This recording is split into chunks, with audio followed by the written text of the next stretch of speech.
Okay, raise your hand if you heard of a Predator anime and you're like, that's gonna be garbage. But then you just slap your hand down because you realize you were wrong.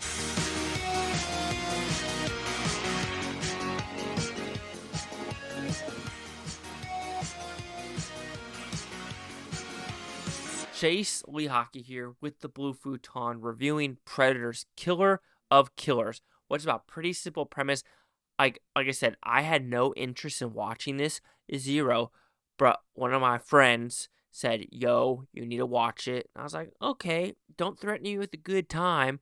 And Brontavious, and you know what? He was right because this is like an anthology that leads to a final climactic scene, and it's a pilot, samurai, Viking, and you're like, wait a minute, the Predator is going into a pilot universe, a samurai universe, and a Viking universe? How does this make sense? Well, it does with the third act, and the third act goes, okay, that's pretty ingenious.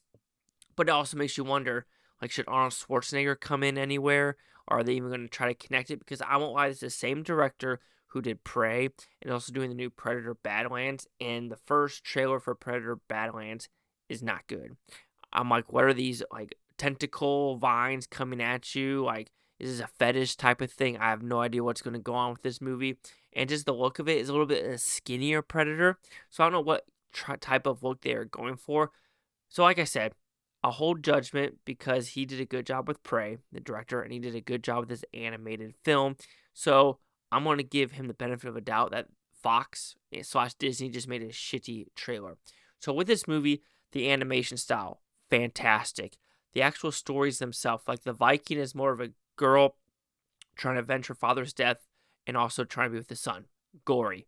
Decapitations, blood sucking, going everywhere. Blood sucking, that's not true. Blood just splooging, that's probably not the right word anyway. Anywho, Samurai.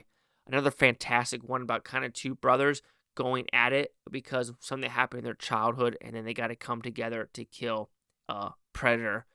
Freaking awesome. The pilot one, I have to agree with Brontavious with this one. This one might be the weakest one. Yes, there are some badass imagery with this movie, with this one, especially with like these like hook things going through engines and doing some spinny shit. It's pretty cool. But then you also realize how this main guy, Torres, never flew a plane in his life. And it's more of like he could just feel it.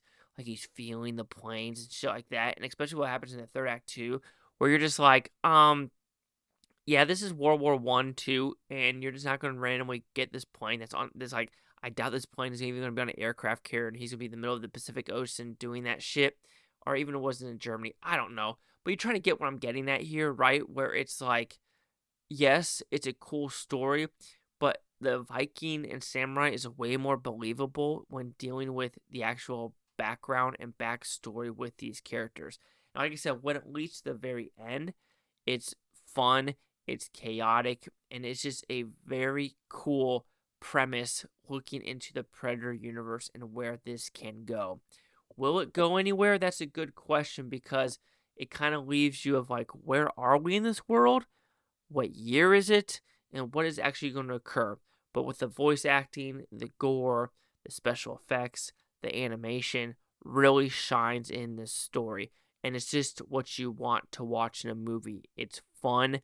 It's fun. Like, this is one where I think if it went to theaters, it could probably get 15, 20 million worldwide. Or not even worldwide, but in America itself.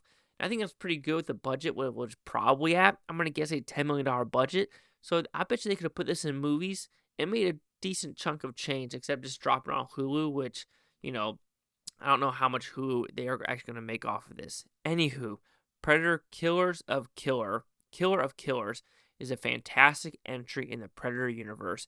It's bloody, it's gory, it's bold, and it's just straight up fun. So Predator Killer of Killers will receive a 4.5 out of 5 Futons. It goes at 90%. Let's see the critics and user scores gave this one.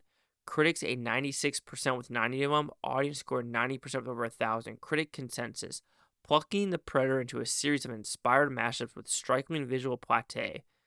Killer of Killers is a lean, mean, and just plain awesome addition to the iconic sci-fi franchise. Visual palette, plate.